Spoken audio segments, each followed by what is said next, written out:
Sa iba pang balita, tinanggal na ng Bureau of Immigration ang blacklist order laban sa 9 na Hong Kong journalists na nambastos umano kay Pangulong Aquino sa APEC Summit sa Bali, Indonesia noong isang taon.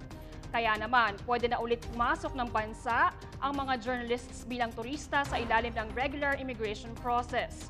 Narito ang report ni Maan Primero. Sinang-ayunan ng Palasyo ng Malacanang ang desisyon ng Bureau of Immigration na alisin na sa blacklist ang 9 na Hong Kong journalist matapos nilang sigawan si Pangulong Benigno Aquino III sa Economic Forum sa Bali, Indonesia, June 6 ngayong taon. Ito ay matapos irekomenda ng National Intelligence Coordinating Agency o NICA sa Bureau of Immigration ang parehong ahensya na nagbigay ng suhestyon sa pagbabawal sa mga naturang mamamahayag.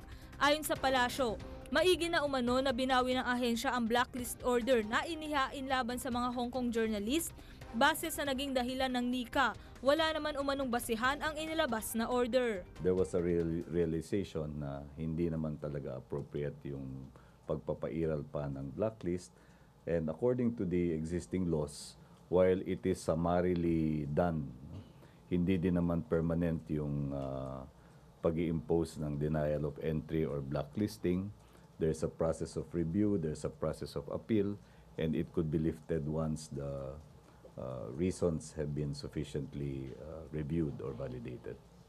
Inirekomenda umano ng NICA sa Bureau of Immigration na alisin na ang blacklist order matapos umani ng mga batikos ang gobyerno dahil sa pagbabawal na pumunta ang 9 na journalist sa ating bansa. Wala rin umanong nakitang banta ang mga otoridad matapos dumalo ni Pangulong Aquino sa APEC Summit sa China. Naniniwala rin ang Malacanang na in good faith daw ang naging desisyon ng ahensya sa paglabas ng blacklist order laban sa mga mamamahayag. Ginagawa lamang din umano ng ahensya ang kanilang trabaho. Dahil lahat naman itong mga aksyon nila ay ayon sa kanilang respective agency mandates. Sa aking palagay naman, nandoon naman yung element of good faith in doing their respective functions.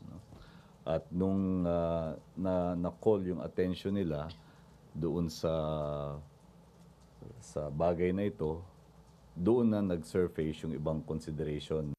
Dagdag pa ng Palasyo, maigi ring masiguro ang kaligtasan at kapakanan ng Pangulo laban sa mga posibleng gawin ng mga pumapasok sa ating bansa. In due time, we will issue guidelines for accreditation of journalists wishing to cover the APEC events to be hosted by the Philippines in 2015. Samantala, maging ang Department of Foreign Affairs ay sinang-ayunan ang naging desisyon ng mga ahensya.